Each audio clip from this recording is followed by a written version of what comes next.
বর্তমান প্রধানমন্ত্রী 564টা মসজিদ করেছে, 564টা মডেল মসজিদ করেছে, এরপরেও কতগুলো আলেম প্রধানমন্ত্রী দেখতে পারে না। মানে আমার লক্ষ্য করে বলতেছে 564টা মসজিদ বানাচ্ছে, মডেল মসজিদ।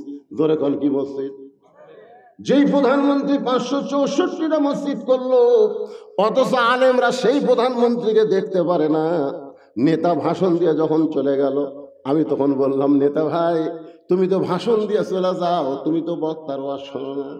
বক্তারাও খুশি, এতগুলো মসজিদ বানাইছে প্রধানমন্ত্রী। কিন্তু আল্লাহ কোরআনে মসজিদ বানানোর আগে ঘোষণা করেছেন, মুসলমানের মধ্যে কেউ যদি প্রধানমন্ত্রী হয়, মুসলমানের মধ্যে কেউ যদি প্রেসিডেন্ট হয়, মুসলমানের মধ্যে কেউ যদি কাউকে যদি ক্ষমতা দেওয়া হয়, তারা মসজিদ বানান আগে না, তার মাদক মুক্ত সমাজ করা আগে না, তার পথা সেতু নির্মাণ করা আগে না, তার বাল্য বিবাহ বন্ধ করা আগে না।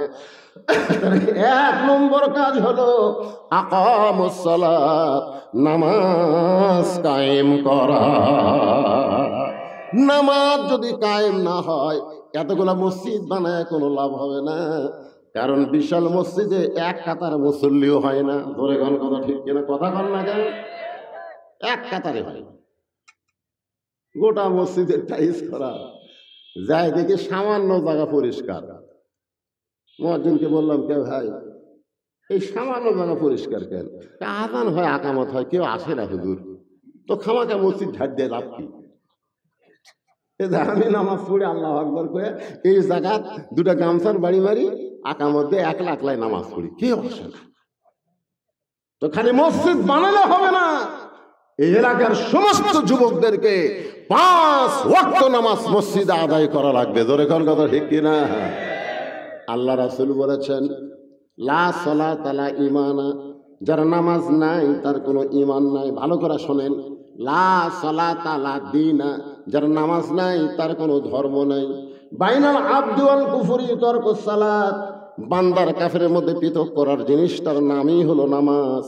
আল্লাহ রাসূল বলেছেন কঠিন কথা, মান তারাকা সালাতু মুতাম্মিদান ফাকাদ কাফারা, ইচ্ছা করে যারা মাগরিবের নামাজ, এশার নামাজ বাদ দিল, তার আর মুসলমান থাকলো না, তারা মুসলমান খারিজ হয়ে কাফের হয়ে গেল। কথা কন না কেন? আপনার জমির পর্চা আছে কিন্তু সিএস নাই। পর্চা আছে কি নাই? সিএস নাই। বর্তমানে জমি খারিজ হবে, এজন্য এখানে খারিজ হবে। তাহলে যদি আপনি মাগরিব এশার নামাজ না পড়েন, শুধু শুক্রবারে জুমার নামাজ পড়েন, বলে হুজুর আমি তো নামাজি, আমি 5 ওয়াক্ত নামাজ না পড়লেও জুমার নামাজ পড়ি। যারা জুমার নামাজ পড়েন তাদের জন্য লা তাকনাতু মির রাহমাতিল্লাহ, আল্লাহ দয়া করে হাসরের ময়দানে বলবে, যারা 5 ওয়াক্ত নামাজ পড়ো নাই, শুধু জুমার নামাজ পড়েছ, আমি রহমানুর রহিম তোমাদেরকে জান্নাত দিয়া দিলাম, যাও। সঙ্গে সঙ্গে জুমা পার্টি খুশি হয়ে জান্নাতের দিকে দৌড় মারবে। এক দৌড়ে জান্নাতের দরজা দিয়ে দেখবে, জান্নাতের দরজা বিশাল একটা তালা। বলবে, আল্লাহ আপনি জান্নাত দিলেন কিন্তু তালা কেন? আল্লাহ বলে, পকেট হাঁটায় দেখ, চাবি খোলার জন্য তোদের চাবি আছে, তালা খোলার জন্য তোদের কাছে চাবি আছে। ওই জুম্মা পার্টি তখন পকেট হাতায় দেখবে একটা চাবি আছে, ওই চাবি তালার মধ্যে ঢুকবে কিন্তু ঘুরবে না, ঢুকবে ঠিকই কিন্তু ঘুরবে না। আল্লাহ চাবি ঢুকলো তালার মধ্যে ঘরে না কেন?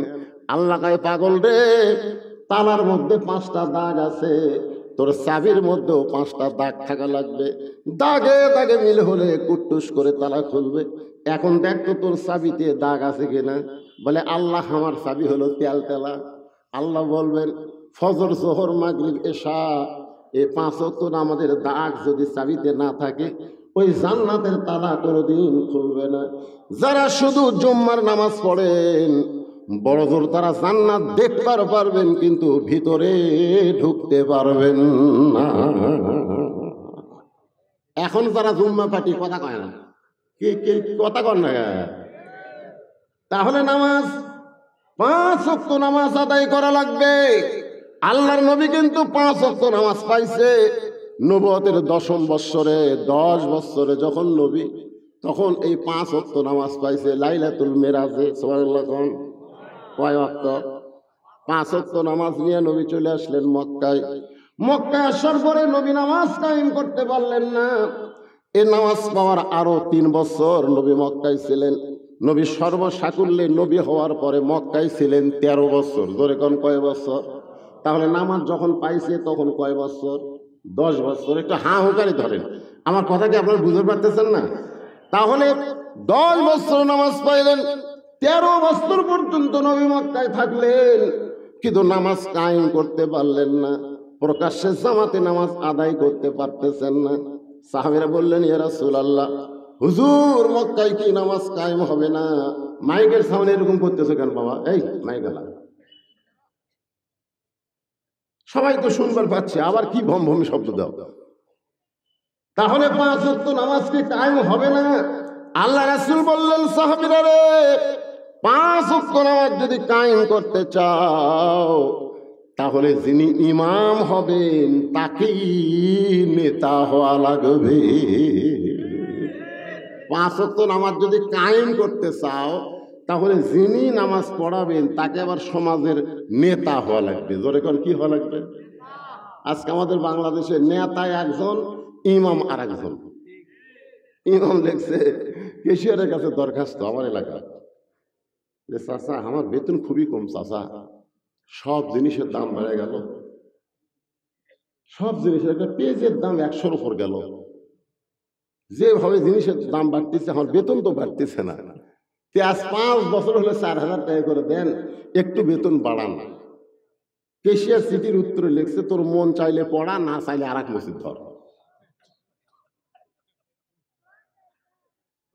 যেই দেশের ইমামেরা কেশিয়ারের কাছে বেতনের দরখাস্ত লেখে, সেই দেশে নামাজ কায়েম হবে না। নামাজ তখনই কায়েম হবে, ইমাম শুধু ইমাম না, সমাজের নেতা হবে। জোরে কোন কথা ঠিক কি না?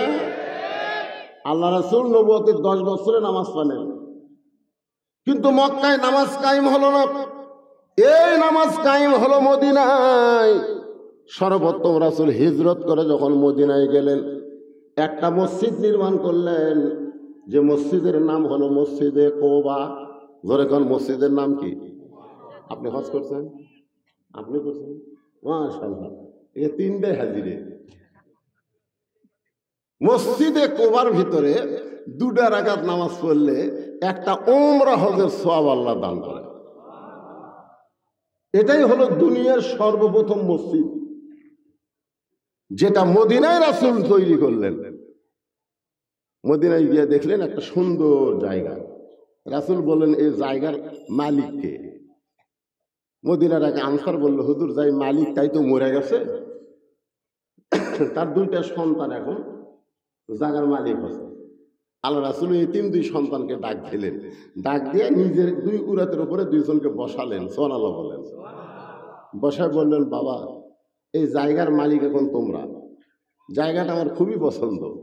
2 ছেলে আসমানের দিকে তাকায় বললেন, হুজুর জায়গার মালিক তো আমরা না, জায়গার মালিক হচ্ছে আল্লাহ। রাসূল চমকে গেল। 2 বাচ্চা রাসূলের উরাতের উপরে বসে আসমানের দিকে তাকায় বললেন, হুজুর এই জায়গার মালিক তো আমরা না, জায়গার মালিক হচ্ছে আল্লাহ। রাসূল বললেন, বাবা এই জায়গাটা আমার খুব পছন্দ, এই জায়গার মধ্যে একটা ঘর নির্মাণ হবে। 2 বাচ্চা বললেন, ঘরের মালিককে? বলে ঘরের মালিক হচ্ছে আল্লাহ, এর বিনিময়ে তোমরা কি চাও? 2 বাচ্চা নবীর কপালে একটা চুমা দিয়ে বললেন, হুজুর এর বিনিময়ে আমরা আল্লাহর জান্নাত চাই। সর্বপ্রথম মসজিদ নির্মাণ হলো মসজিদে কুবা। আল্লাহ রাসূল বললেন, বেলাল মসজিদ হয়ে গেছে, এখন আযান দাও। হযরত বেলালকে বললেন, মসজিদ হয়ে গেছে, এখন আযান দাও। আবু বকর, ওমর, ওসমান তোমরা কোথায়? বেলালের জন্য একটা মিনার বানাও, একটা উঁচু জায়গা বানাও, সেই জায়গায় দাঁড়িয়ে হযরত বেলাল আযান দেবে। বেলালের চোখ দিয়ে দর দর করে পানি পড়তেছে।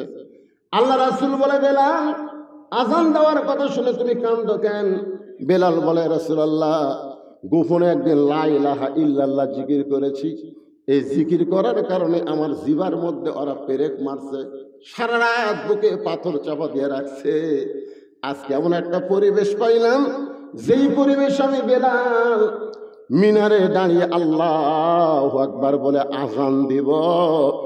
রাসূল বললেন, বেলাল রে, মক্কার পরিবেশ নাই, মদিনার পরিবেশে এখন নামাজ কায়েম হবে। আর যখনই নামাজ কায়েম হবে, সঙ্গে সঙ্গে আল্লাহ বললেন, ইন্নাস সালাতা তানহা আনিল ফাহশাই ওয়াল মুনকার। একমাত্র নামাজই পারে মানুষকে যাবতীয় খারাপি থেকে বাঁচাইয়া দিতে। সুবহানাল্লাহ না কেন? আপনারা বলেন তো, যে 6 বছরের বাচ্চাকে 7 বছরের বাচ্চাকে রোজা রাখার কথা আছে, 7 বছরের বাচ্চাকে হজ করানোর কথা আছে, 7 বছরের বাচ্চাকে যাকাত দেওয়ার কথা আছে, কিন্তু 7 বছর বয়স থেকে নামাজের তালিম দেওয়ার কথা আছে। যেরকম আছে না? হ্যাঁ, 7 বছর থেকে তালিম দিবে, আর 10 বছর থেকে জোর করে ঘাড় ধরে এরকম ঘাড় ধরে মসজিদে নিয়ে দেবে। মসজিদে নিয়ে যায় নামাজ পড়াবো। তুমি যদি তোমার সন্তানকে একবার নামাজ ধরাতে পারো, ওই সন্তান কোনোদিন গাঁজা ধরবে না, ওই সন্তান কোনোদিন ফিনফিন ধরবে না, ওই সন্তান কোনোদিন আর্জেন্টিনার পতাকা টাঙ্গাবে না, ওই সন্তান কোনোদিন ব্রাজিলের পতাকা টাঙ্গাবে না। যদি তুমি নামাজ ধরাবার পারো, ওই দুনিয়ার সমস্ত অন্যায় ছেড়ে দিবে। জোরে কোন কথা ঠিক কিনা? এই জন্যে 10 বছর থেকে ওই যে পুচ্ছিগুলো ঘুরতেছে ঘরে ঘোরার কারণ হলো নামাজ ধরাবার পারেননি। আজকে আমাদের যুবকেরা 4G 5G মোবাইল নিয়ে ঘুরতেছে, দরজা জানলা বন্ধ করে অশ্লীল ভিডিও দেখতেছে, আর সকালবেলা গল্প করতেছে, আজকে দেখেছি। ভাই, কেমনে দেখলি রে? ভাই, দরজা জানলা বন্ধ করে দেখছি রে, কেউ দেখেনি। 2 কান্দের ফেরেশতা কয়, শালা মরিয়া দেয়। কেউ দেখেছে কিনা? আমরা খুঁটি আসলো, এই 2 কান্দের 2 ফেরেশতা খুঁটি আসলো। উনি যখন দরজা জানলা বন্ধ করে দেখ খারাপ ছবি দেখছে, 2 ফেরেশতা কি ঘর থেকে বেড়ে গেছে? কথা কন না কেন? আসিল না? শুনো, তোমার 2 কান্দে 2 মোহরি লিখিতেছেন ডায়েরি, দলিল দেখে রায় দিবে, টাকা পয়সার নাই কারবার।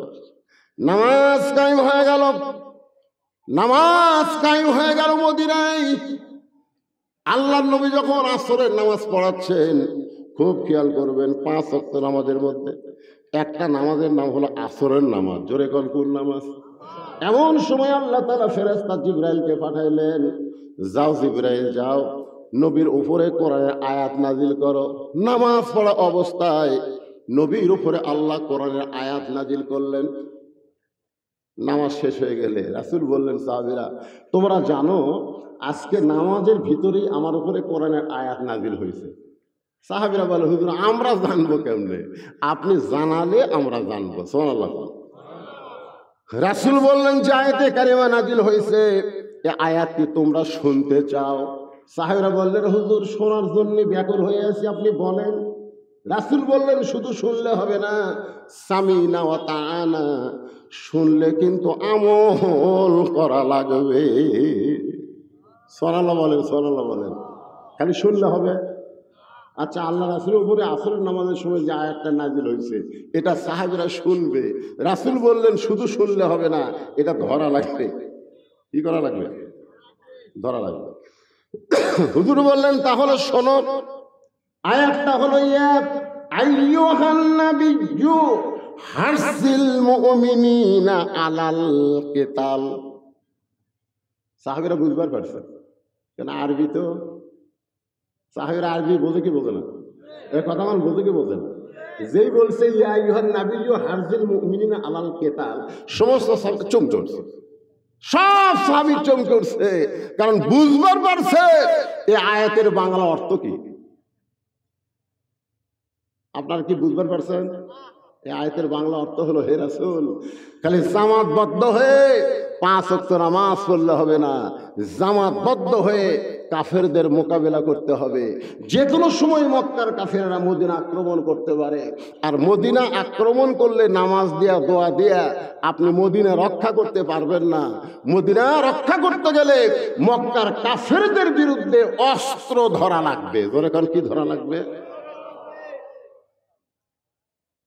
তখন একজন সাহাবী মাথার টুপি মুখত দাড়ি পরনের জুব্বা সামনে কাতারে নামাজ পড়ে, ওই নবীর হাঁটুর সঙ্গে হাঁটু লাগায় বললেন, ইয়া রাসূলুল্লাহ, এটা না গন্ডগোলের আয়াত। আজকে আমাদের বাংলাদেশে এরকম লোক আছে না নাই? জনগণ আছে না নাই?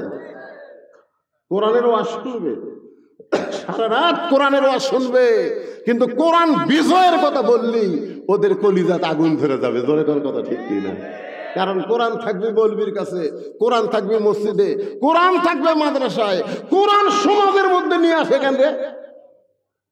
কোরআনের কথা বললি কবি হুজুর বাবাটা কি শুরু করলো?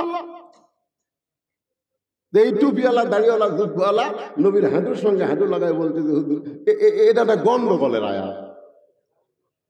কিসের আয়াত? গন্ডগোলের আয়াত। আপনারা বলেন তো, আল কোরআনের আলো সব জায়গায় জালো, এটা কি গন্ডগোলের স্লোগান? তাহলে আমার সঙ্গে সবাই বলা লাগবে, আল কোরআনের আলো। আমি কয়ে দিলাম ভাই রে, আমি কয়ে দিলাম সব জায়গায়। তারপরে ঘরে ঘরে কোন কেন?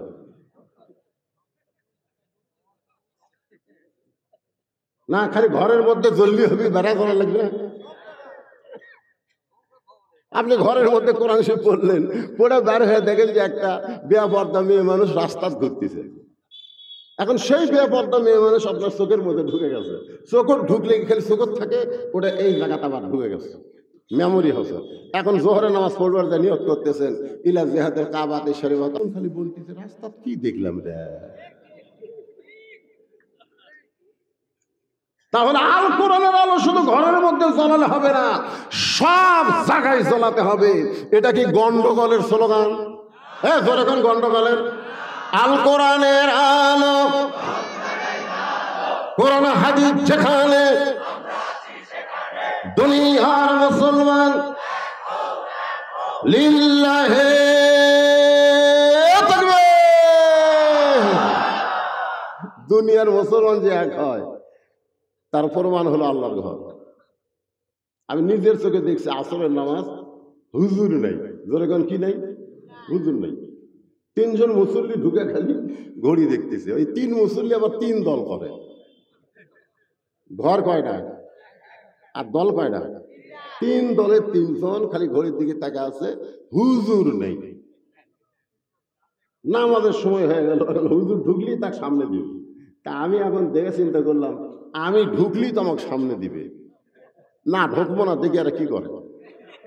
তা আমার এলাকার তো আমি চিন্তা করে দেখলাম 3 দল করে। কোন দলের সাপোর্টার? একটা দেখলাম আওয়ামী লীগ, একটা বিএনপি, আর একটা হলো জামাত। জামাত ইসলাম নরম মানুষ তো, আওয়ামী লীগকে বলতে যে ভাই তোর দল ক্ষমতা আছে, তুই সামনে যা। নরম হয়ে বলতেছে তোর দল এখন ক্ষমতা আছে, তুই সামনে যা। আওয়ামী লীগ বলতেছে ভাই বিরক্ত করিস না, আমি মাঝে মধ্যে নামাজ পড়ি রে, কিন্তু পড়াবার পারি না। তখন জামাত ইসলাম বলতেছে ভাই বিএনপি তুই তাহলে সামনে যা। বলে পাগল হয়েছিস, মাঝে মধ্যে আকামত দিবার পারি, কিন্তু নামাজ কয় রাকাত কোনটা সেটা ঠিক মতো পড়াবার পারি না। তখন বলতেছে তুইও পারিস না, ওইও পারে না, তাহলে আমি যাই। তখন আওয়ামী লীগ বলতেছে দেরি করিস কেন ভাই, টাইম হয়ে গেছে, সামনে যা। তখন বলতেছে ভাই রে কি নিয়ত করবে, কি নিয়ত করবে? তোমাকে কিন্তু বলা লাগবে একতে দায়িত্ব বেহাজাল ইমাম, আমরা এই ইমামকে অনুসরণ করতেছি। তা আমি এখন রাজাকার, তোমরা হলে আওয়ামী লীগ বিএনপি, আমাকে কি তোমরা অনুসরণ করবে? তখন আওয়ামী লীগ ছিল বলতেছে তুই বাইরের কথা ভিতরে বলিস কেন রে? আমি আওয়ামী লীগ, তুই বিএনপি, তুই রাজাকার, এটা হলো বাইরের কথা। আর ভিতরের কথা আমরা 3 ভাই একসঙ্গে জামাত করতে চাই। এই জন্য দুনিয়ার মুসলমান এক হও, এক হও, একমাত্র কোরআনের মাহফিলে পারে। ধরে কোন কথা ঠিক কিনা? এখানে সব দলের লোক আছে, কিন্তু আল্লাহর কোরআনের কারণে আমরা দল ভুলে গিয়া, মুখ ভুলে গিয়া আল্লাহর কোরআন থেকে তাফসীর শোনার জন্য এখানে আমরা বসে পড়েছি। একটু মনোযোগ দিয়ে শোনেন। আল্লাহ রাসূল হাঁটুর সঙ্গে হাঁটু লাগায়া ওই টুপিওয়ালা জুব্বাওয়ালা দাড়িওয়ালা প্রথম কাতারের সাহাবী যখন বলতে যে হুজুর এটা গন্ডগোলের আয়াত, সঙ্গে সঙ্গে নবী চুপ মেরে গেলেন। এত সুন্দর নামাজি, 5 ওয়াক্ত নামাজ সামনে কাতারে পড়ে, সেই লোকটা যখন বলে গন্ডগোলের আয়াত, তাহলে এটা কে? এতদিন ধরে জানতাম পাকা মুসলমান, কিন্তু এই মুহূর্তে আমি জানতে চাই এটাকে। এমন সময় আল্লাহ তাআলা জিবরাইলকে পাঠিয়ে দিলেন। ফেরেশতা জিবরাইল বলতেছেন, ওয়ামিনান নাসি মাইয়াকুলু আমান্না বিল্লাহি ওয়া বিল ইয়াউমিল আখিরি ওয়া মা হুম বিমুমিনিন। মানুষের মধ্যে এমন কিছু মানুষ আছে, মনোযোগ দিয়ে শোনেন, এমন কিছু মানুষ আছে যারা বলে আমরা আল্লাহ বিশ্বাস করি, আখিরাতকে বিশ্বাস করি, নামাজ পড়ি, রোজা করি। আল্লাহ বলতেছে এরপরও সে মুমিন না, কারণ আল্লাহর কোরআনের একটা আয়াতকে যে মানবে না সে ব্যক্তি মুমিন না, সে হলো মুনাফিক। জোরে বলেন, সে কি? মুনাফিক। মসজিদ নববী তৈরি হলো, নবী মেহরাব বানালেন। মেহরাব খুব খেয়াল করবেন, মেহরাব মানে মাইক থোয়ার জায়গা না, ইমামের মেম্বর থোয়ার জায়গা মেহরাব না। মেহরাব হলো অস্ত্র রাখার জায়গা। ধরে কর কথা ঠিক না? আজকে প্রত্যেকটা মুসলমানের মেহরাবে যদি বাতিলের মোকাবেলার করে অস্ত্র থাকতো, ইসরায়েলি ইহুদির বাচ্চার ক্ষমতা হতো না বাইতুল মুকাদ্দাসের দিকে নজর দেওয়া। ধরে কর কথা ঠিক না? সব ভুলে যায়, তসবিহ লিখছে, তসবিহ। কি মুসলমান কোন জায়গা থেকে আইছে? বদরের যুদ্ধে নবী মাথার টুপি খুলে মাথার হেলমেট দিছে, হেলমেট হেলমেট জুব্বা খুলে নবী সৈনিকের পোশাক পরছে, কোমরে একটা পেটি বাঁধবে, ঢিল হচ্ছে বারবার। আলীকে ডাক দেবেন, আলী আমার কোমরের বেল্টটা একটু টাইট করে দাও তো। আবু বকর বলে, হুজুর আপনি আল্লাহর নবী, আপনার কোমরের বেলে এত টাইট হওয়া লাগবে কেন? রাসূল বললেন, আমি আল্লাহর নবী, কিন্তু আজকে বদরের যুদ্ধে আমি হচ্ছে আল্লাহর সেনাপতি। জোরে কোন সুবহানাল্লাহ। কি মনে করছেন যে নবীর প্রতি দরুদ পড়ে জান্নাতে যাবেন, নবীর সুপারিশ দিবেন? আর সেই নবী বাতিলের বিরুদ্ধে লড়াই করেছে, সেই নবী উহুদের ময়দানে দান দান শহীদ করেছে, আর সেই নবীর উম্মতরা আজকে বাতিলের সঙ্গে আপোষ করে জান্নাতে যাবার চায়। জান্নাত তোমার মামার বাড়ি না। জোরে কোন কথা ঠিক কিনা? একটু মনোযোগ দিবেন। এই মসজিদের মধ্যে 5 ওয়াক্ত নামাজ কায়েম হয়েছে। নবী হচ্ছেন মক্কার প্রেসিডেন্ট। ছোট্ট করে আপনাদের বলি, আসরের নামাজে ইমামতি করবেন নবী। মনে আছে না? ভুলে গেছেন? কোন নামাজ? আসরের নামাজ। হযরত বেলাল আকামত দিচ্ছে, নবী আমার মেহরাবের মধ্যে ঢুকতেছে। আল্লাহ রাসূল ততক্ষণ পর্যন্ত কিবলামুখী হন না যতক্ষণ পর্যন্ত সাহাবীরা কাতার সোজা না করে। কাতার সোজা যতক্ষণ না করে ততক্ষণ নবী কিবলামুখী হয় না। আমার কথা বুঝলেন? মসজিদে ঢুকলে কি সোজা করা লাগবে? কাতার সোজা করা লাগবে। এখন বলেন, আপনাকে সামনে কাতারে যদি একটা চেয়ার থাকে, না না না বিরক্ত না, সামনে কাতারে একটা চেয়ার আছে, তাহলে কাতার সোজা কিভাবে করবেন? আমাকে ফতোয়া দেন তো। না অনেকে কয় হুজুর, এই হুজুর চেয়ারের বিরুদ্ধে একলাই কয়। আমি একলা না, বাংলাদেশের সমস্ত আলেম চেয়ারের বিরুদ্ধে ফতোয়া দিছে। জোরে কোন কথা ঠিক কিনা? ইউটিউবে যান, যাই লগ ইন করেন যে চেয়ারে বসে নামাজ হবি কিনা, লাগেন।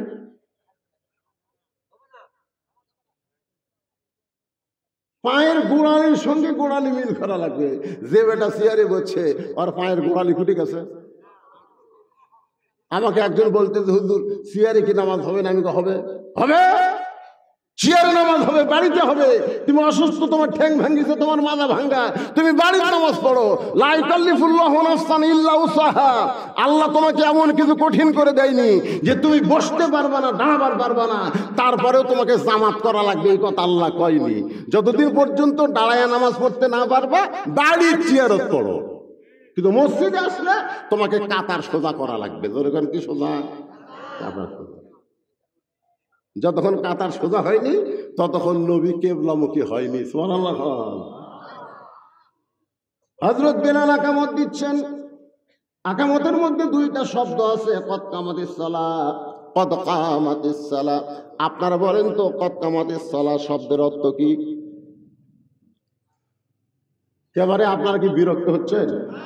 মসজিদের উদ্যোগে মাহফিল, আমি এতক্ষণ ধরে কিসের ওয়াজ করতেছি? তাহলে সেই মসজিদের ওয়াজ শুনবেন না, মন্দিরের ওয়াজ শুনবেন? তাহলে কতকামাদিস সালা শব্দের অর্থ কি? মুয়াজ্জিন তা আরবিতে কয়, এর বাংলা অর্থ কি? এর বাংলা অর্থ হলো অবশ্যই নামাজ দাঁড়িয়ে গেছে। কদ মানে কি? অবশ্যই। কামা মানে কি? খাড়া হওয়া। সালাত মানে কি? নামাজ। অবশ্যই নামাজ দাঁড়িয়ে গেছে। কতকামাদিস সালা শোনার পরে আর বসে থাকা যাবে না। নামাজের যে কয়টা ফরজ, তার মধ্যে একটা ফরজ হলো দাঁড়িয়ে নামাজ পড়া। ধরে কোন ঠিক কিনা? কিন্তু আল্লাহর নবী তাকায় দেখে সামনে কাতারে একজন সাহাবী বসে আছে। কতকামাদিস সালাত শোনা পরে ওই সাহাবী দাঁড়াবার পারতেছে না, বসে আছে। নবী বললেন, এই সাহাবী, বেলাল আকামত দিয়ে কতকামাদিস সালা বলছে, এরপরেও তুমি বসে আছো, তুমি কেন দাঁড়াও না? তুমি কেন দাঁড়াও না? আল্লাহ কোরআনে বলেছেন, এই যে কোরআন শরীফ দেখেন, এই কোরআনের মধ্যে আল্লাহ কোট করে বলেছেন, কুমু লিল্লাহি কানিতিন, তোমাকে অবশ্যই আনুগত্য নিয়ে আল্লাহর জন্য দাঁড়াতে হবে। এই হুকুম কার? রাসূল বললেন, কুম মানে কি? দাঁড়াও। লিল্লাহি, আল্লাহর জন্য, কানিতিন, আনুগত্য নিয়ে দাঁড়াও। সিনা টান করে দাঁড়াও না। নামাজ যখন দাঁড়াবা এরকম নিয়ত করার পরে তুমি যখন হাত বাঁধবা, মনে করবা তোমার চাইতে বড় আসামি এই দুনিয়াতে আর কেউ না। ঠিক কিনা গো? এইভাবে হাত বাঁধবে। সামনে কাতারে একজন মুসল্লি হাত বাঁধতে আছে, আর মসজিদের বারান্দাতে এক মুসল্লির মোবাইলে রিংটন বাজছে, আর ঘুম ভাঙ্গাইয়া গেল রে মরার কুকিল। ওই খালি এরকম বলছে, শালারে। যতক্ষণ আর মোবাইলের রিংটন বাজছে প্রত্যেকবারই কথা, শালারে, মানে মুখ ফসকা দাঁড়িয়ে গেল। তো নামাজ শেষ হলে বললাম, কে ভাই, বারান্দাত মোবাইলের রিংটন বাজলো, আপনি সামনে কাতারে, শালারে। হুজুর, খেলে হাতটা বান্ধা না থাকলে আর চাপা আমি ফাটাতাম। তাহলে হাত বান্ধা আছে দেখে আমি লড়বার পারতেছি না। তার মানে কি বোঝা গেল? হাত বান্ধা এটা সরকারের কোনো হ্যান্ডকাপ না, এটা আল্লাহর নামাজের হ্যান্ডকাপ। ধরে কোন কথা ঠিক না? যখন রুকুতে গেলাম, সুবহান রাব্বিয়াল আযীম, সেজদায় গেলেন, সুবহান রাব্বিয়াল আলা। ওই ব্যক্তি যখন কবরে যাবে, মুনকির নাকির জিজ্ঞাসা করতেছে, মান রব্বুকা, তোমার রবকে? সঙ্গে সঙ্গে নামাজ খাড়া হয়ে বলতেছে, এ মুনকির নাকির, কাকে রব সম্পর্কে প্রশ্ন করতেছিস? যে দৈনিক 5 ওয়াক্ত নামাজ আদায় করেছে, মাঝে মধ্যে সুন্নত নফল আদায় করেছে, প্রত্যেকবার নামাজ শুরু করার সময় আলহামদুলিল্লাহি রব্বিল আলামিন বলে নামাজ শুরু করেছে। রুকুতে গেলে সুবহান রব্বিল আযীম কইছে, সেজদাত গিয়া সুবহান রব্বিল আলা কইছে। ইয়া তোমার রব রব করে যে ব্যক্তি দুনিয়াতে নামাজ পড়ে কবরে আসলো, তাকে আবার রব সম্পর্কে প্রশ্ন করিস কেন? ফেরেশতা বলে, আল্লাহ, তোমার মান্দাকে মান রব্বুকা প্রশ্ন করার সাথে সাথেই নামাজ যে খেপা খেপলো, আমরা এখন করব কি?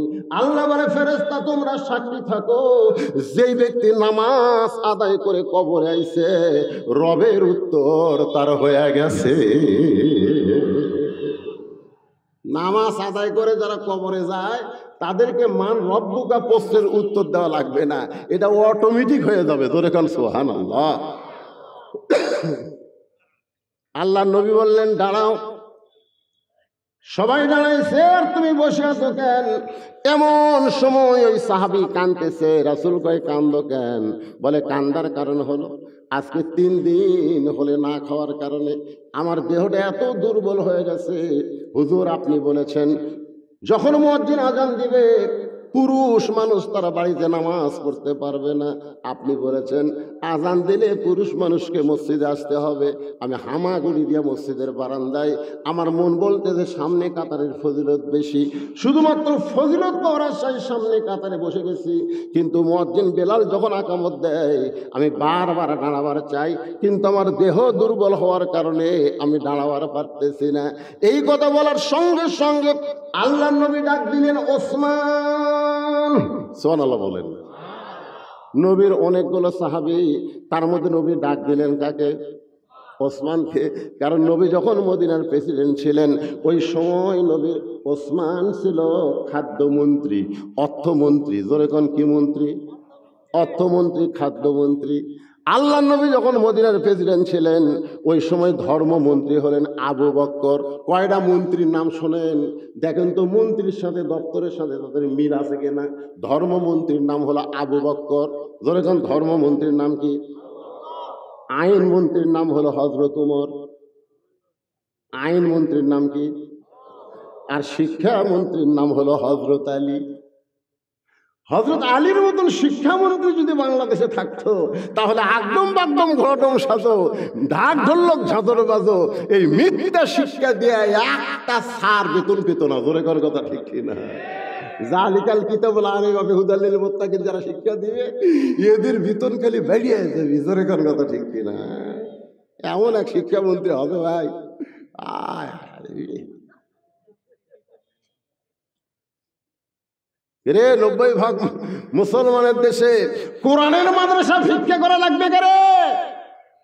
প্রাইমারির মাস্টার খালি মোসর তাও দেয় কি ভাই, তাও দেন কেন?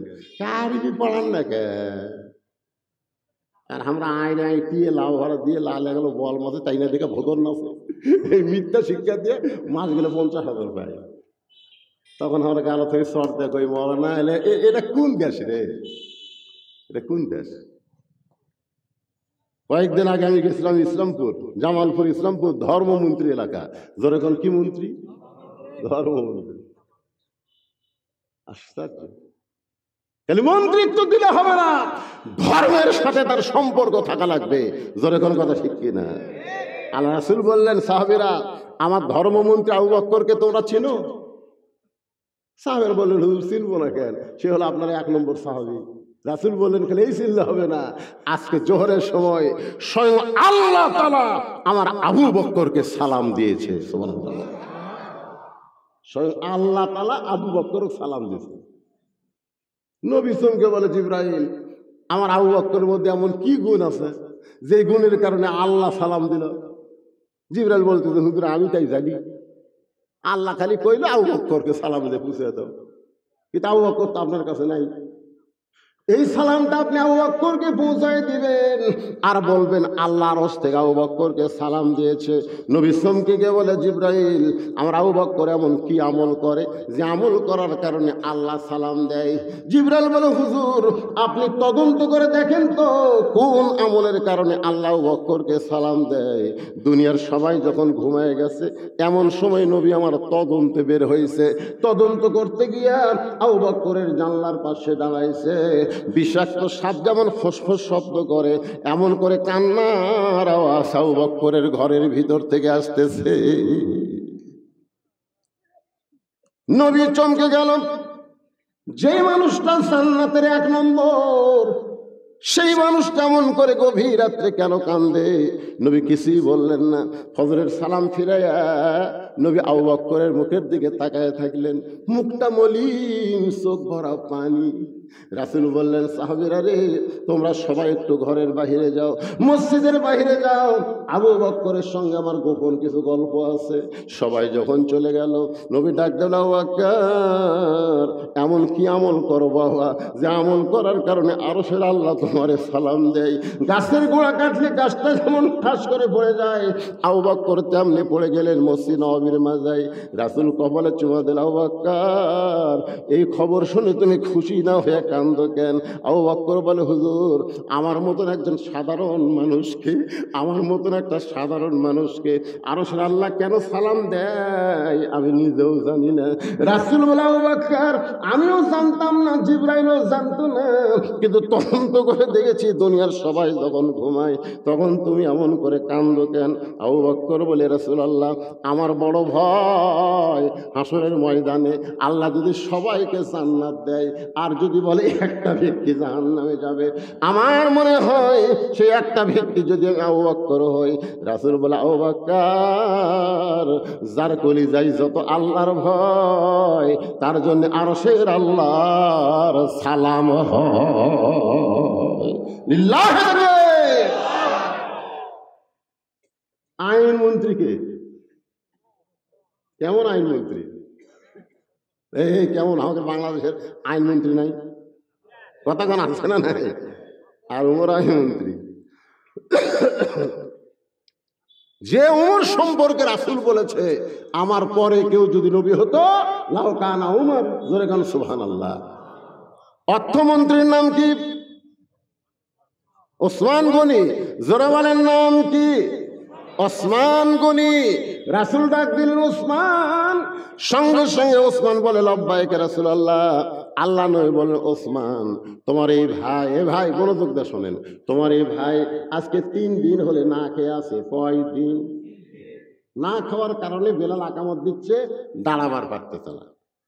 আল্লাহ তোমাকে এত সম্পদ দান করছে, সেখান থেকে তোমার ভাইকে কি কিছু দেওয়া যায় না? রাসূল কিন্তু মারাত্মক কথা কইছে, আল্লাহ তোমাকে এত সম্পদ দান করছে। এই কথার দ্বারা রাসূল কি বুঝাইলেন? সম্পদের মালিককে। আরো জোরে বলেন।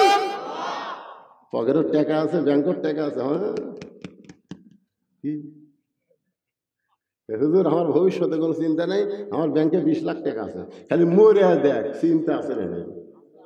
তোর ভবিষ্যৎ কিরে পাগলা? ভবিষ্যৎ ব্যাংকের টাকা না, তোর ভবিষ্যৎ হলো মরা। জোরে এখন কথা ঠিক কিনা?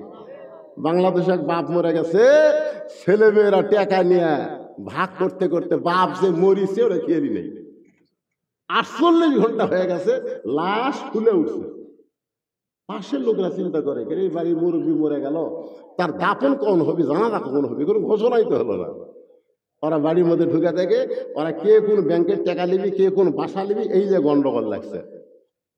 মশারির মধ্যে তাকে দেখে লাশ খুলে পেট খুলে উঠছে।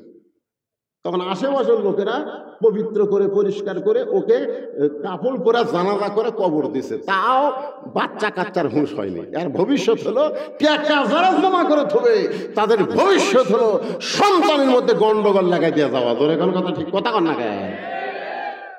টাকার মালিককে।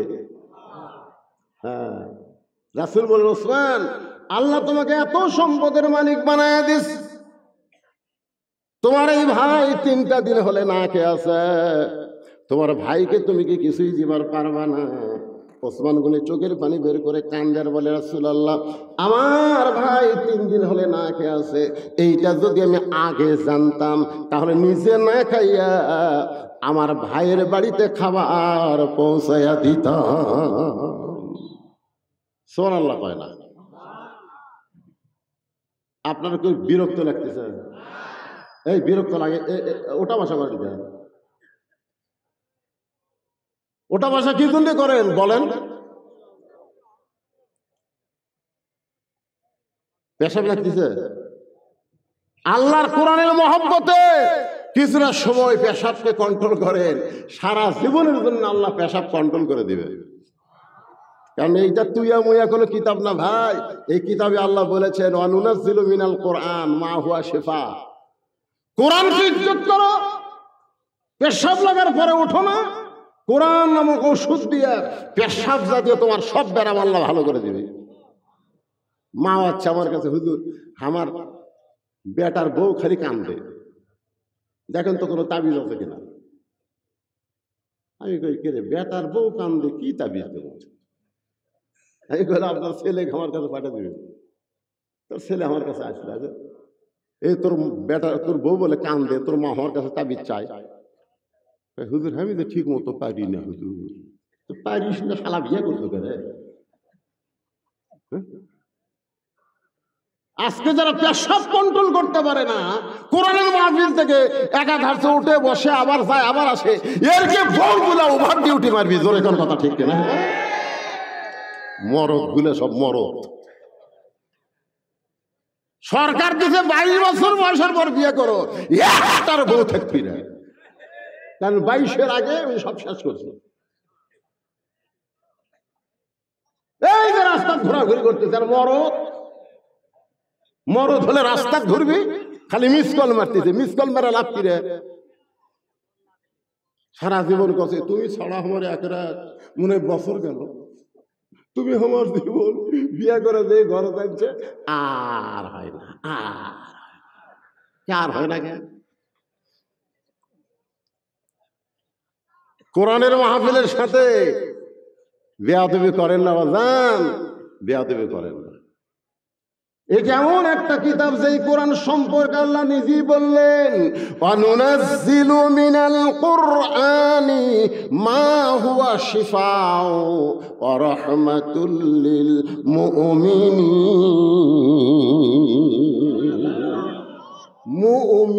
মুমিনিন বলছে, যদি বলতো ও রাহমাতুল লিল আলামিন, আলামিন বলে নাই, মুমিনিন শুধুমাত্র আমাদেরকে লক্ষ্য করে আল্লাহ বলেছেন। যারা কোরআনের ওয়াজ শুনতেছে একটু মনোযোগ দিয়ে শোনো। ওসমান গনি চোখের পানি বের করে বলে, ইয়া রাসূলুল্লাহ, আমার ভাইটা 3 দিন হলে না খেয়ে আছে, এটা যদি আমি আগে জানতাম নিজে না খাইয়া আমার ভাইয়ের বাড়িতে খাবার পৌঁছাইতাম। অর্থমন্ত্রী বলতেছে নিজে না খাইয়া আমার ভাইয়ের বাড়িতে খাবার পৌঁছাইতাম। আজকে যদি এমন অর্থমন্ত্রী বাংলাদেশে থাকতো, হঠাৎ পেঁয়াজের দাম 130 টাকা হইতো না? বলে কোন কথা ঠিক না? আজকে এমন অর্থমন্ত্রী যদি 90% মুসলমানের দেশে থাকতো, তাহলে বাজার সিন্ডিকেটে ভরপুর হইতো না। আজকে গরিব মানুষরা বড় অসহায় হয়ে গেছে। এত বড় অসহায় গরিবরা আমার এলাকার মানুষের মুখের দিকে তাকিত, যে ওসমান গনি যে বলল আমার ভাই 3 দিন হলে না খেয়ে আছে, এটা আগে জানলে আমি নিজে না খাইয়া আমার ভাইয়ের বাড়িতে খাবার পৌঁছায় দিতাম। আপনি বলেন তো ওসমান গনি ঠিক কইছে না মিথ্যা কইছে? সবাই বলা রাখবে, ঠিক না মিথ্যা? কেমনে ঠিক? দেখেন একটা হাদিস শোনেন। নবীর কাছে এক সাহাবী এসে বলতেছে, ইয়া রাসূলুল্লাহ, হুজুর আমি ক্ষুধার জ্বালায় বড় কষ্টে আছি, ক্ষুধার জ্বালায় বড় কষ্টে আছি। সঙ্গে সঙ্গে নবী এরকম জুব্বা তুললেন, আমার দিকে দেখেন, এরকম জুব্বা তুলছে। সাহাবী তাকায় দেখে নবী ক্ষুধার জ্বালায় পেটে পাথর বাঁধা বসে আছে। সাহাবী কয়, কে রে, আমি তো আর কি ক্ষুধার্ত রে? নবী না আমার চাইতে বেশি ক্ষুধার্ত। হুজুর মাফ করেন, বুঝতে পারিনি হুজুর, আমি ক্ষুধা, কিন্তু পেটে এখনো পাথর বাঁধিনি। আর আপনি পাথর বান্ধা বসে আছেন, আপনার কাছে চাওয়াটাই আমার ভুল হয়ে গেছে। এই বলে যখন সাহাবী যাচ্ছে, নবী ডাক দিয়ে বললেন, তুমি জানো আল্লাহ কোরআনে বলেছে আম্মা সাইলা ফালা তানহার, সায়েলকারীকে ফিরানো যাবে না, এটা তুমি জানো? বলে হ্যাঁ জানি। তা আমার কাছে তুমি চাইছো, আর তোমাকে কিছু না দিয়ে আমি ফেরত দিব? সাহাবী বলে, হুজুর আপনি কি দিবেন, আপনি তো না খেয়ে আছেন। আল্লাহ নবী ডাক দিলেন, আলী। আলী হচ্ছে কি মন্ত্রী? খাদ্যমন্ত্রী। এখনই ভুলে গেলে হবে কে রে? ইসলামের গোড়া যদি ভুলে যান, ইসলাম বুঝবেন কি? হযরত আলী হলেন শিক্ষামন্ত্রী। জোরে কোন কি মন্ত্রী? আলী। প্রেসিডেন্ট ডাকতেছে, লব্বাইক ইয়া রাসূলুল্লাহ। এই তোর এই ভাই আছে 2 দিন ধরে না খেয়ে আছে। আলী বলতেছে, হুজুর কয়দিন ধরে খাইনি? 2 দিন। দেখেন, আমি 3 দিন হলে খাইনি, আমার হাসান হোসেন ক্ষুদার জ্বালায় কান দিচ্ছে, তা আমার ডাকা কাম হবে?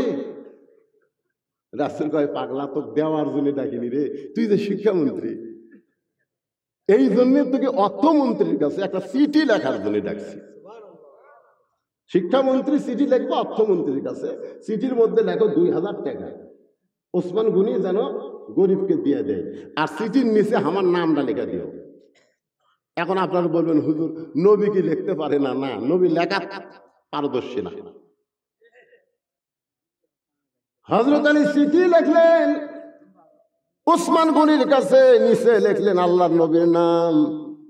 এবার গরিব সাহাবী খুশি হয়ে, কারণ চিঠির মধ্যে অঙ্ক দিছে 2000, 1 বছর আর অভাব থাকবে না, সেই সময়ে 2000। গরিব সাহাবী চিঠি নিয়ে ওসমান গনির দরবারে গেছে। ওসমান গনির দরবারে গিয়ে দেখে ওসমান গনি কেশিয়ারের সাথে ঝগড়া করতেছে। কেশিয়ার, এরে 4 আনা কোথায় গেল? 4 আনা এই কি হিসাব করিস সারাদিন ধরে? 4 আনার হিসাব নাই জানিস? ওসমান গনি যখন 4 আনার জন্য কেশিয়ারে ধরছে, গরিব খালি চিঠির দিকে দেখে আর চিন্তা করে, কোটি 4 আনা আর কোটি 2000। নবীর কাছে গিয়া বলতেছি, ইয়া রাসূলুল্লাহ, হুজুর আপনি দিবার পারেননি, ভালো কথা, কিন্তু এমন এক কিরপনের কাছে আমারে পাঠাছেন যে 4 আনার জন্য কেশিয়ার ছাড়ে না, ওই 2000 টাকা আমাকে দিবে? আল্লাহ রাসূল বলে, তুমি চিঠি দেখাছো? আমি তো পরিবেশে ফেলাম না। আবার যাও। নবীর কথা মতো আবার গিয়া দেখে কেশিয়ারের কপালে ঘেমে ঘাম টপ টপ করে পড়তেছে, আর ওসমান গনি কিছুক্ষণ পরে বলতেছে, 4 আনার হিসাব দে। 4 আনার হিসাব না দিলে তো ছাড়বো না। এক ঘন্টা হয়ে যায়, এক ঘন্টা হয়ে যায় যে ওসমান চার আনার জন্য কেশিয়ারকে ছাড়ে না। সে ওসমান কোনোদিন 2000 টাকা দান করবে না। আবার যদি নবীর কাছে যায়, নবী ধমক দিয়ে আবার পাঠায় দিবে। না খাইয়া বসে থাকা যায়, কিন্তু না খাইয়া ঘোরা যায় না। খাইয়া এক জায়গায় বসে থাকা যায়, কিন্তু ঘোরা। আমি দেখছি আমার গ্রামের এক ফকির এক বাড়ির ভিক্ষা নিয়ে 2 বাড়ি বাদ দিয়ে আবার 3য় বাড়ির দরজা। আমি বললাম, কে রে ভাই, মাঝখানে 2 বাড়ি বাদ দিলা কেন? হুজুর আপনি ভিক্ষা করেন, তখন বুঝবেন। তা আমি বললাম, ভিক্ষা করে বোঝা লাগবে কে রে? তুই বুঝা দিলি তো বুঝি। বলে হুজুরে যে মাঝখানে 2 বাড়ি আমি তালাক দিছি। তালাক দিলি কেন? বলে এর আগে কমপক্ষে 10 বার ভিক্ষা চাইছি, প্রত্যেক বাড়ি বলেছে মাফ করো। তো যারা ফকিরের কাছে মাপ চাই, এই শালাকের চাইতে বড় ফকির আর দুনিয়াতে নেই। এরকম আমি তালাক দিছি হুজুর, আমার সময়ের দাম নেই। আপনি কি মনে করছেন আমার সময়ের দাম নেই? যে বাড়ির ভিক্ষা নেই সেই বাড়ি খালি ফকির নাই। গরিব স্বামী চিন্তা করে 2 বার গেলাম, 4 আনার হিসাব ছাড়ে না। আবার যদি যাই, নবী আবার পাঠায় দিবে। দরকার নাই, না খাইয়া বসে থাকা ভালো, কিন্তু ঘোরা ভালো না। সিডি পকেটের মধ্যে রাইখে, সিডি পকেটের মধ্যে রাইখে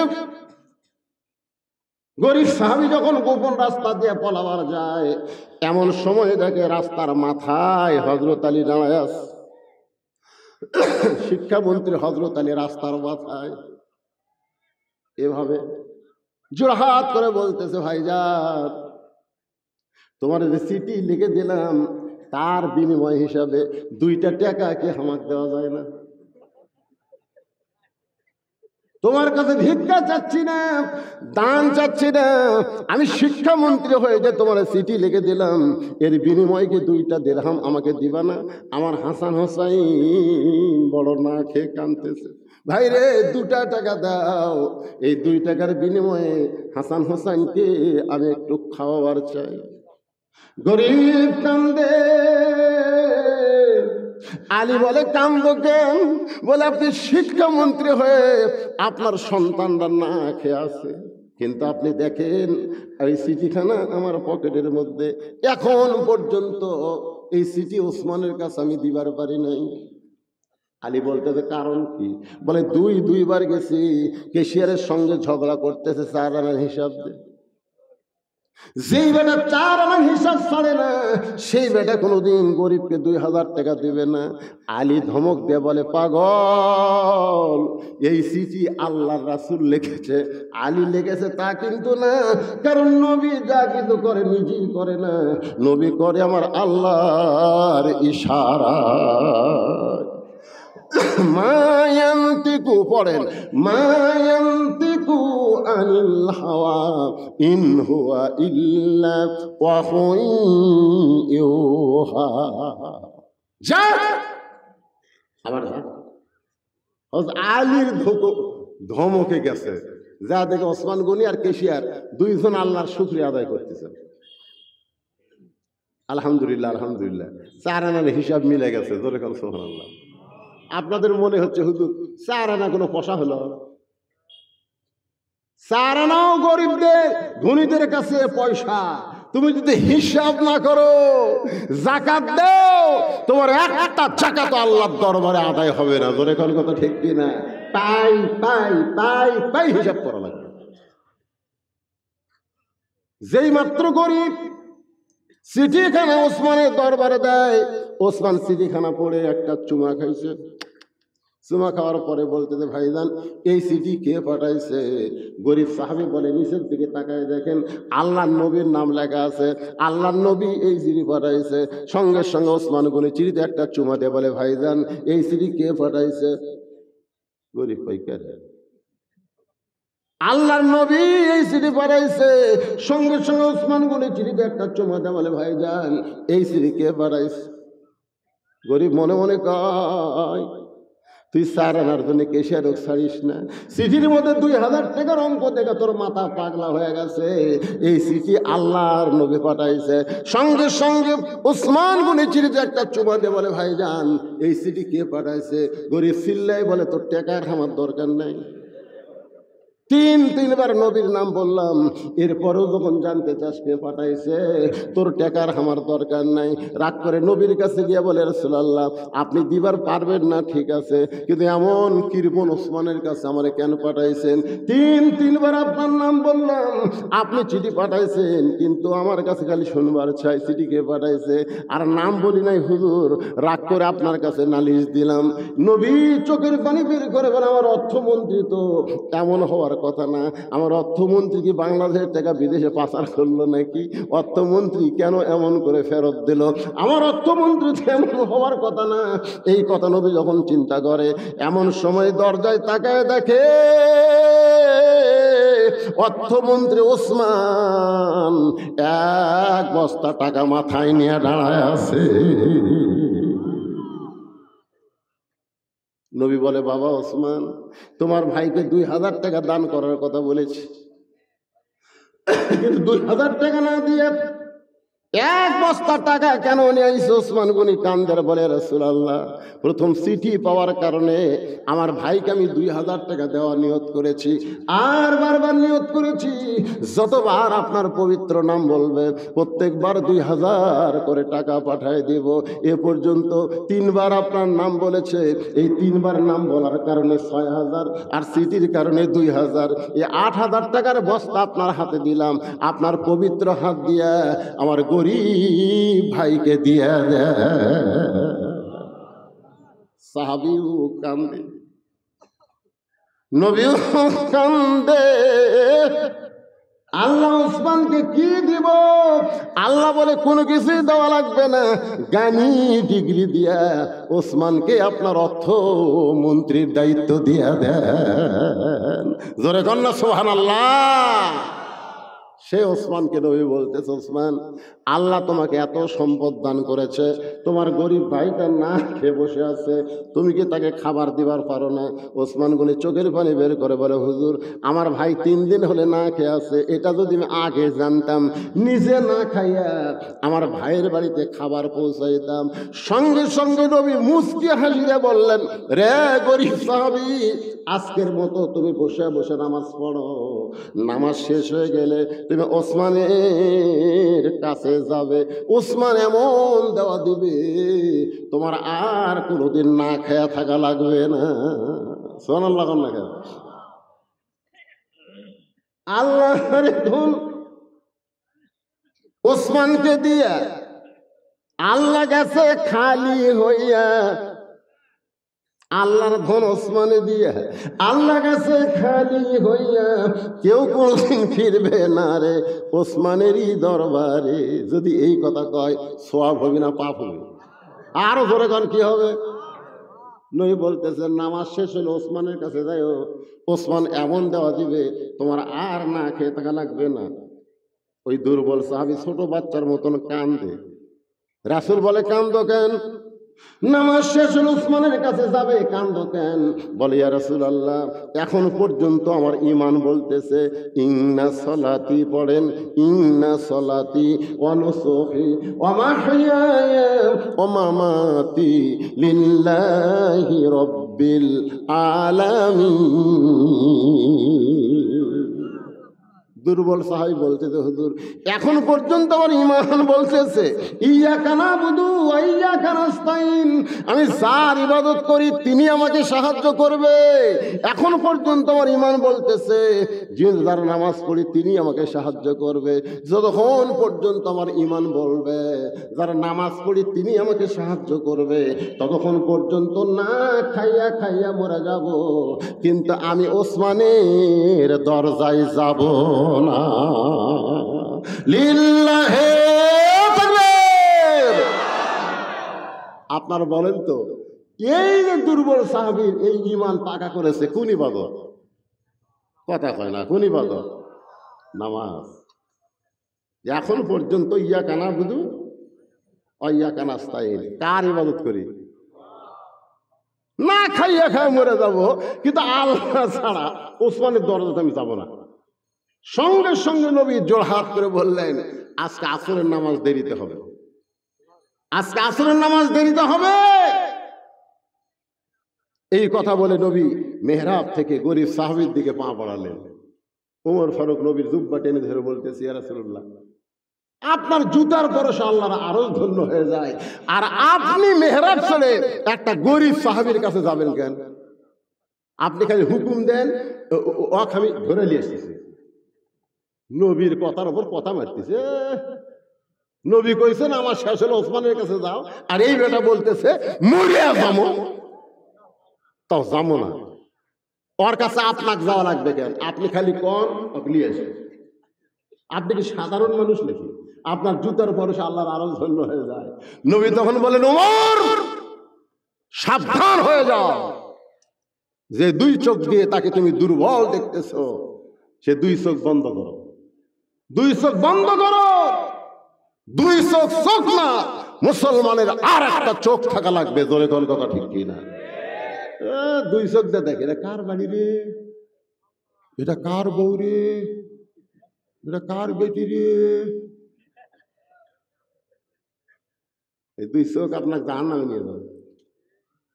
লিজে তো টিনের বাড়ি থাকেন, তো 10 তালা জেঙ্গে দেখেন কেন? এটা কার রে, কি 10 তালা তুই শান্তিতে আছে? আপনি টিনের বাড়ি ঘুম পাড়েন, আপনি অশান্তিতে আছে? আপনি একদিন সময় করে 10 তালা বিল্ডিং এর মালিকের কাছে যাবেন, যা বলুন, ভাই 10 তালা থাকি, এসি রুম, খবর কি? ঘুম হয় না ভাই, ঘুম হয় না, ঘুম হয় না, ঘুম হয় না কেন? বেটি একটা ভেনালার সাথে প্রেম করতেছে, বেটা আমার হিরোইন খাই ভাই, আমার বউ মাঝে মধ্যে ওভার ডিউটি করে, 3 আলা গাড়ি করতে গেলে মরদ হারিয়ে। বেটার দিকে তাকালি বেটা বসে, বেটির দিকে তাকালি বেটি ঘরের মধ্যে যায়, আর বউ খাবি চা কই দেয়। আর 10 তালা থাকে লাভ কি? 3 তালা ঘরের মধ্যে।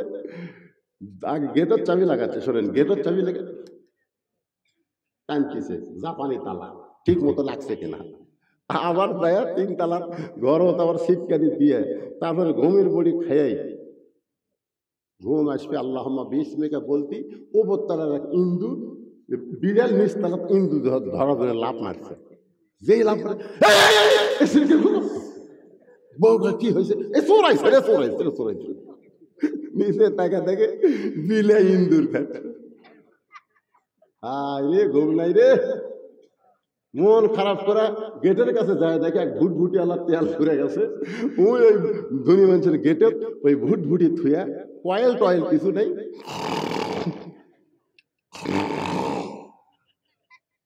আস্তে করে গেট খুলে ভুটভুটি আলার মাথার হাত দিয়ে বলতে, দেখে ভাই তুই তো জান্নাত রে, আর আমি জাহান্নাম। ঘাড় কাট করে কি দেখে, কি দেখে? পরের বউ কেন দেখবেন? নিজের বউ দেখেন। প্রত্যেক দেখাই দেখায় আল্লাহ সওয়াব দিবে। জোরে করে কথা ঠিক কি না? এটা কার বউ রে, কার বেটি রে, কার বাড়ি রে?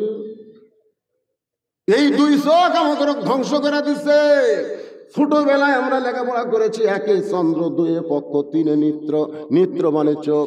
আল্লাহ নয় বলে, ওমর দুই চোখ দিয়ে দুর্বল সাহাবীকে দেখতেছো, এই দুই চোখ বন্ধ করো, অন্তরের চক্ষু দিয়া ওই দুর্বল সাহাবীর দিকে তাকাও।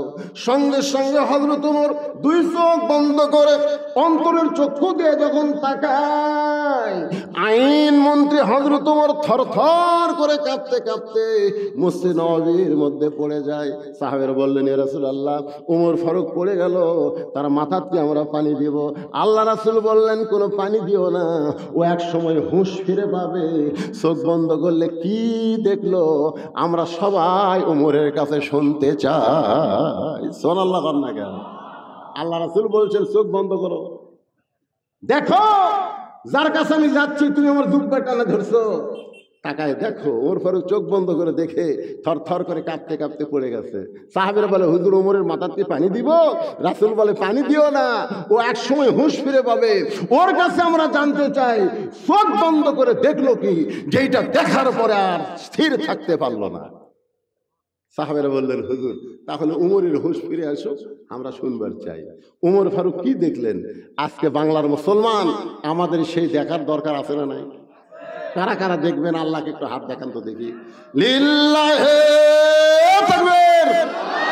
ওই যে সবুজ, ওই যে সবুজ দেখেন, ওই হাত তুললে খাড়াই আছে। এরা হাত তুললে কি হয়? ওই কি অন্য জাতের নাকি রে? আচ্ছা ঠিক আছে, ঠিক আছে। ওই বলে গুল খায়, খায় গুলি খায়। কি ভাই মন খারাপ করতেছে? উমরের মতো আইন মন্ত্রী রে, যে আইন মন্ত্রী কেমন মসজিদ নববীতে একদিন খুতবা দিচ্ছে। শোনেন, সামান্য একটা হিস্ট্রি করি। কয়টা বাজলো? বিরক্ত হচ্ছেন নাকি আপনারা? না, আসলে আপনাদের বসাটা আমার খুব ভালো লাগতেছে। মসজিদকে কেন্দ্র করে, মসজিদকে সামনে নিয়েই কিন্তু কথা বলতেছি। জোরে কোন কথা ঠিক কিনা? তো এখন মসজিদের মেম্বারে দাঁড়িয়ে হযরত ওমর খুতবা দিচ্ছে। জোরে কোন কি দিচ্ছে? আমি কার কথা বলতেছি? আইন মন্ত্রী। জোরে কোন কি মন্ত্রী? মাঝখান থেকে এক সাহাবী দাঁড়িয়ে বলতেছে, ইয়া আমিরাল মুমিনিন। তখন তিনি মদিনার খলিফা। শুধু মদিনার খলিফা নয়, বাংলাদেশের মতন ৯৬টা দেশের খলিফা। এক সময় ছিলেন আইনমন্ত্রী, এখন হয়ে গেছে অর্ধ পৃথিবীর খলিফা। আইনমন্ত্রী কাক কয়? ভিতরে আইনটা কি সেটা বলার জন্য। হুজুর আপনার খুতবা আমরা শুনবো না। ওমর ফারুক বললেন, আমার দোষ কি? বলে, দোষ হলো আমাদেরকে খাটো পাঞ্জাবি দিয়ে আপনি লম্বা জুব্বা পরে খুতবা পড়েন। যতক্ষণ পর্যন্ত লম্বা জুব্বার কাহিনী না বলবেন আমরা খুতবা শুনবো না। ওটা কি এমপি? ওমর ফারুক কি এমপি, মন্ত্রী, প্রধানমন্ত্রী? অর্ধ পৃথিবীর খলিফা। ওমরের চোখটা দর দর করে পানি পড়তেছে। এমন সময় আব্দুল্লাহ ইবনে ওমর বাবার পাশে দাঁড়ায় বলতেছে, রে নবীর সাহাবীরা, খাটো পাঞ্জাবি হলেও তো তোমরা নতুন কাপড় পরেছ। আমার দিকে তাকায় দেখো, আমার পরনে নতুন কোনো কাপড় নাই। সমস্ত সাহাবী বলে, আব্দুল্লাহ আজকে জুমার দিনে নতুন কাপড় না পরে তুমি পুরাতন কাপড় পরলা কেন? আব্দুল্লাহ বলতেছে, এই ব্যক্তির লম্বা জুব্বা বানানোর কারণে আমার নতুন কাপড় পরা হইল না। আমার কাপড়টা আমার বাবাকে গভীর রাত্রে দান করেছি। বাবা তার কাপড় আমার কাপড় একত্র করে আজকে লম্বা জুব্বা পরে খুতবা দেয়। এখন বলো বাবার খুতবা শোনা যাবে কিনা? সমস্ত মুসলমান চিল্লায় বলে, আল্লাহর কোরআন দিয়ে যখন রাষ্ট্র চলবে, কোরআনের যখন বিজয় হবে, তখন এমন নেতাই মুসলমান দেখতে পাবে। সেই হযরত ওমর থর থর করে কাঁপতে কাঁপতে পড়ে গেছে। সাহাবীরা বললেন, ইয়া রাসূলুল্লাহ, উমরের মাথাতে আমরা পানি দিয়ে হুঁশ ফিরাবো। রাসূল বললেন, পানি দিও না, ও এক সময় হুঁশ ফিরে পাবে। কি দেখে পড়ে গেল ওমর, আমাদের সবাইকে জানতে হবে। আমরা সবাই জানবো না? আল্লাহর কোরআন থেকে আমরা জানবো। ওমর ফারুক বললেন, রে নবীর সাহাবীরা শোনো, আল্লাহর নবীকে সামনে, এই কথাটা গুরুত্বপূর্ণ, শেষ কথা শোনো, আল্লাহর নবীকে সামনে নিয়ে বলতেছি। আমি এই দুই চোখ দিয়ে শুধু দুর্বল সাহাবীকে দেখছিলাম, যে 3 দিন না খাওয়ার কারণে দাঁড়াবার পারে নাই। ও যখন বলতেছে, এখন পর্যন্ত আমার ঈমান বলতেছে আল্লাহ আমাকে সাহায্য করবে, দরকার হলে না খেয়ে খেয়ে মারা যাব, কিন্তু আমার আল্লাহ ছাড়া ওসমানের কাছে যাব না। এই কথাটা আমার কাছে খারাপ লাগছে, কারণ নবী বলতেছে ওসমানের কাছে যাও, আর ওই বেটা বলতেছে আমি যাব না। তাহলে নবীর কথার সাথে সাহাবীর কথার মিল পড়লো না। কথাটা কি বুঝলেন? এই জন্য আমি ওমর গরম হয়ে গেছে। কিন্তু চোখ বন্ধ করে তাকায় দেখি, ওই দুর্বল সাহাবীর কলিজার ঈমান এত পাওয়ার, এত পাওয়ার, ঈমানের এত পাওয়ার, যেমন ফিলিস্তিনের মুসলমানের ঈমানের পাওয়ার কম না বেশি? জোরে খান। আপেল খায় না, কমলা খায় না, এগুলা ফল খায় না।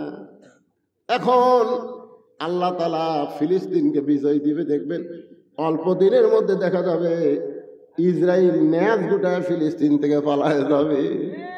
আপনারা আজকের খবর দেখছেন, আমেরিকা পর্যন্ত আশ্চর্য হয়ে গেছে, এই হামাসেরা কোন দিক দিয়ে যায়, ফট করে গুলি করে, মানে কোন দিক দিয়ে যে ঢোকে ওরা বুঝবারই পারে না। আল্লাহর মার দুনিয়ার বার ওরে কেরামত, জোরে কর ঠিক। মার খাবো রে, তবে মুসলমানের রক্ত যাবে। ওমর ফারুক বললেন, ওই দুর্বল সাহাবীর ঈমানটা এত পাওয়ারফুল, এত আলো, যদি আসমানে লটকানো হয়, আমি ওমর বলতেছি সূর্যের আলোর চাইতে ওই দুর্বল সাহাবীর ঈমানের আলো অনেক বেশি হবে।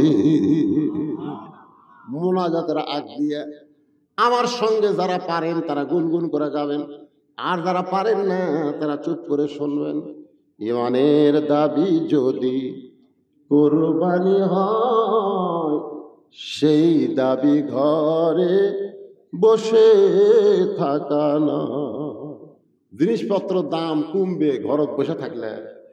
আমি এক কসাইকে বললাম, কে ভাই 500 টাকার গোস্ত 550 গেল, সেই 550 গোস্ত 600 গেল, 600 গোস্ত 650 হলো, খালি সমানে দাম বাড়তেছে, কারণ কি? বলে হুজুর কারণ হলো একটাই, জনগণ কথা কয় না। জনগণ কি কয় না? খালি যদি 10 জন জনগণ বলতো এই গোস্তর দাম বাড়লো করে, গোস্তর দাম বাড়লো করে, এই করে যদি আমাকে কষায় দাও খালি হাতত নেয়, আমরা জোর হাত করে বলবো যা আসলো তাই। জনগণ কথা ঠিক না, কিন্তু জনগণ কথা কয় না। ঈমানের দাবি যদি কুরবানি হয়, সেই দাবি ঘরে বসে থাকা নয়। ঈমানের দাবি হলো কিছু বিনিময়, সবাই বলেন ঈমানের দাবি হলো কিছু বিনিময়, সেই বিনিময় যদি কলিজার ঘাম হয়, যেরকম ফিলিস্তিনের কলিজার ঘাম মানে বোঝেন, কলিজার রক্ত, সেই বিনিময় যদি কলিজার ঘাম হয়, সেই ঘাম দিতে যেন তৈরি থাকি। ওগো দয়াময় আমার আল্লাহ দয়াময়। ঈমানের দাবি হলো অগ্নিশিখা, বাতিলের বিরুদ্ধে জ্বলতে শিখা। বাতিলের বিরুদ্ধে কি করা? ঈমানের দাবি হলো অগ্নিশিখা, বাতিলের বিরুদ্ধে জ্বলতে শিখা। সে আগুনে জ্বলে জ্বলে, সে আগুনে জ্বলে জ্বলে দিব ঈমানের পরিচয়। ঈমানের দাবি ঘরে বসে থাকা নয়। বসে থাকে বাংলাদেশ স্বাধীন হয়নি ভাই, বসে থেকে বাংলাদেশ স্বাধীন হয়নি। বঙ্গবন্ধু বলেছিল যার যা আছে তাই নিয়ে মাঠে ময়দানে আসছি। আল্লাহুম্মা আমিন। আল্লাহুম্মা আনতাস সালাম ওয়া মিনকাস সালাম, তাবারাকতা ইয়া যাল জালালি ওয়াল ইকরাম। আয় আল্লাহ তাআলা, ভরা মজলিস নিয়ে, নামাজকে সামনে নিয়ে, মসজিদকে সামনে নিয়ে দীর্ঘ সময় ধরে আলোচনা করলাম। আল্লাহ মেহেরবানি করে এই খোসালপুর জামে মসজিদকে কিয়ামত পর্যন্ত তুমি কবুল করে নাও। যেখানে যুবকেরা গান বাজনা করত, আয় আল্লাহ তাআলা সেই গান বাজনাকে বাদ দিয়া সোনার যুবকেরা কোরআনের মাহফিল করেছে। এই যুবকদের জন্য প্রাণ খুলে আমরা দোয়া করি, আল্লাহ এদেরকে 5 ওয়াক্ত নামাজি হিসাবে কবুল করে না। একজন আমাকে বলল, হুজুর আমরা যে যুবকগুলো মিলে মাহফিল করতেছি সকলের মুখে আমরা নবীর সুন্নত দাঁড়িয়ে রেখেছি। কলিজা ভরে গেল, যেই যুবকেরা নবীর সুন্নত দাঁড়িয়ে মুখে রাখছে এরাই তো আল্লাহ তোমার ইসলামের জন্য, তোমার নবীর সুন্নতের জন্য, 5 ওয়াক্ত নামাজের জন্য আল্লাহ তুমি এদেরকে কবুল করে নাও। আল্লাহ এই যুবকগুলো প্রত্যেক বছর যেন কোরআনের মাহফিল করতে পারে এমন ঈমানী শক্তি দান করে দাও। আল্লাহ এরা মাহফিল করবে, কোনো মুরব্বী যেন এদের মাহফিলে প্রতিবন্ধকতা সৃষ্টি না করে। আল্লাহ মুরব্বীদের সেই ঈমান দাও। মুরব্বীদের আমি বলবো, যদি আপনার আপত্তি করেন তাহলে এরা তো গান বাজনা করবে, তাই এদেরকে সর্বাত্মক সহযোগিতা করবেন, এরা যেন কোরআনের বাগান লাগাতে পারে। আল্লাহ আল্লাহ যুবকদের জন্য দোয়া করি মাবুদ, এদেরকে তুমি ঈমান ইসলামের জন্য কবুল করে নাও। আল্লাহ আল্লাহ এই যুবকের মধ্যে কেউ যদি অসুস্থ থাকে সুস্থ করে দাও, আল্লাহ অভাব থাকলে মোচন করে দাও, যারা ব্যবসা করে ব্যবসায় বরকত দাও, যারা চাকরি করে চাকরির মধ্যে রহমত করো, যারা শ্রমিক মাঠে মজুরি কাজ করে আল্লাহ দেহটা সুস্থতা শক্তি দান করে দাও আল্লাহ। পর্দার অন্তরণের মা বোনেরা আবিদা সালেহা পর্দানিসে কবুল করে, মা ফাতেমার চরিত্র দান করে দাও মাবুদ। আমরা যারা হাত তুলেছি আমাদের জনম দখনি মা বাবা যাদের কবরে চলে গেছে, আল্লাহ মেহেরবানি করে মা বাবার কবরকে জান্নাতের টুকরা বানিয়ে দাও। আজকের মাহফিলের সম্মানিত সভাপতি সহ সভাপতিকে আল্লাহ তুমি কবুল করো, প্রধান অতিথি বিশেষ অতিথিদের আল্লাহ তুমি কবুল করো। আল্লাহ তাআলা যারা মসজিদকে মহব্বত করে নগদে বাকিতে দান করেছে, আল্লাহ সকলের দানগুলোকে জান্নাতের বিনিময় হিসাবে কবুল করে নাও। সুবহান রাব্বিকা রাব্বিল ইজ্জাতি আম্মা ইয়াসিফুন। আল্লাহ ওয়াস্ত করলাম, আবার দোয়া করি আল্লাহ তুমি আবাবিলকে দিয়া কাবা ঘর হেফাজত করেছ আল্লাহ। আজকে বাইতুল মুকাদ্দাস তোমার ঘর, ইহুদেরা জুতা পায়ে দৌড়াদৌড়ি করতেছে, মুসলমানের রক্ত ঝরতেছে আল্লাহ। আল্লাহ আর কত দেখবা মুসলমানের রক্ত, শিশু বাচ্চাদের রক্ত আল্লাহ। এ পর্যন্ত প্রায় নিরীহ 10,000 ফিলিস্তিনকে ওরা হত্যা করেছে আল্লাহ। আল্লাহ তুমি রহম করো আল্লাহ। আল্লাহ ফিলিস্তিনকে তুমি বিজয় দাও। ফিলিস্তিনরা তো নিজের জন্য যুদ্ধ করে না, দেশের জন্য করে না, তোমার ঘরের জন্য এরা যুদ্ধ করতেছে আল্লাহ। আল্লাহ যারা চলে গেছে তাদেরকে শহীদি মর্যাদা দান করো আল্লাহ। আল্লাহ যারা আহত অবস্থায় আছে আল্লাহ সুস্থতা দিয়ে দাও আল্লাহ। গোটা বিশ্বের মুসলমানকে ফিলিস্তিনের পক্ষে আল্লাহ দোয়া করার মতন অন্তত ইমানি শক্তি দিয়ে দাও আল্লাহ। আর বাংলাদেশের প্রতি খাস রহমত করো। মহাদেবপুর উপজেলা কাজ করে কোশালপুর এলাকায় রহমত বরকতের দরজা খুলে দাও আল্লাহ। সুবহান রাব্বিকা রাব্বিল ইজ্জাতি আম্মা ইয়াসিফুন ওয়া সালামুন আলাল মুরসালিন ওয়ালহামদুলিল্লাহি রাব্বিল আলামিন।